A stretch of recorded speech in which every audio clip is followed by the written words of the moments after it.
பார்க்கும்போது இது பிஜேபி போட்ட கேஸ் இல்லை. கரெக்ட். இது வந்து தனிப்பட்ட மனிதனா சுப்பிரமணிய சுவாமி வந்து ஒரு பிரைவேட் கேஸா தான் இதை ஃபைல் பண்றாரு. ஸோ இந்த கேஸ்னுடைய பேக்ரவுண்ட் நம்ம பார்க்கும்போது என்னன்னா, ஏஜேஎல் அசோசியேட் ஜேர்னல்ஸ் லிமிடெட்ங்கிறது வந்து அன்னைக்கு 1937 நவம்பர் மாசத்துல வந்து ஸ்டார்ட் பண்றாங்க. அது மூலியமா வந்து நேஷனல் ஹெரால்டுங்கிற ஒரு ஆங்கில பத்திரிகையும், அப்புறம் ஒரு உருது பத்திரிகை, அப்புறம் நவ்ஜீவன் சொல்லிட்டு ஒரு ஹிந்தி பத்திரிகையை நடத்துறாங்க. இது காங்கிரஸ்னுடைய மவுத் பீஸா இருக்கு.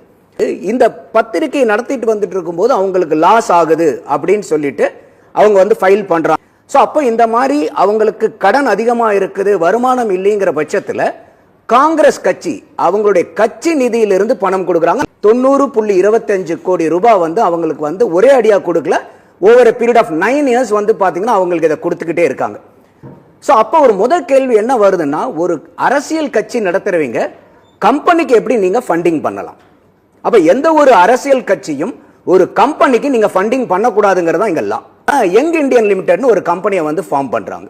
அதுல 4 பேர் வந்து டைரக்டர்ஸா கொண்டு வராங்க. ஒன்னு ராகுல் காந்தி, சோனியா காந்தி. இவங்க 2 பேர்த்துக்கும் தலா 38%. அப்ப இவங்க 2 பேர்த்துக்கு சேர்த்து 76% வந்து அதுல ஷேர் ஹோல்டிங் பேட்டர்ன்.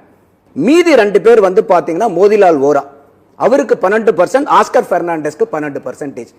2011 என்ன பண்றாங்கன்னா, இந்த லோன் 90.25 கோடிய இர்ரிகவரபிள் லோன், அது அந்த லோனை வெறும் 50 லட்சம் ரூபாய்க்கு வந்து இந்த யங் இந்தியா வந்து டேக் ஓவர் பண்ணுது. உங்களுக்கு இர்ரிகவரபிள் லோனா இருக்கக்கூடிய ஒரு கம்பெனி நீங்க பண்ணும்போது 50 லட்சம் ரூபாய் நீங்க எதுக்காக கொடுக்குறீங்க? அந்த 50 லட்சம் ரூபாய் இது வந்து நாட் ஃபார் ப்ராஃபிட் ஆர்கனைசேஷன் தான் ஸ்டார்ட் பண்றாங்க இந்த யூத் இந்தியாவை. அப்ப இந்த 50 லட்சம் ரூபாய் நீங்க கொடுத்து இந்த லோனை வாங்க வேண்டிய கட்டாயம் என்ன? அது இர்ரிகவரபிள் லோனுங்கிறனால 90.55 கோடிக்கு உண்டானது ஈக்விட்டியா கன்வெர்ட் பண்ணி இந்த யங் இந்தியாவுக்கு டிரான்ஸ்ஃபர் பண்றாங்க. இங்க காங்கிரஸ் கட்சி அவங்களுக்கு லோன் கொடுக்குது 90 கோடி ரூபாய். டிரான்ஸ்ஃபர் யாருக்கு நடக்குது? யங் இந்தியாவுக்கு நடக்குது. அப்ப இந்த யங் இந்தியா வந்து இந்த 90 கோடி ரூபாய் லோனை எவ்வளவுக்கு வாங்குறாங்க? 50 லட்சம் ரூபாய் கொடுத்து வாங்குறாங்க. இந்த ஏஜேஎல்ங்கிறது கம்பெனி, அது காங்கிரஸ்னுடைய பொறுப்பாளர் அதுல இருக்கிறனால அது காங்கிரஸ் கம்பெனி கிடையாது.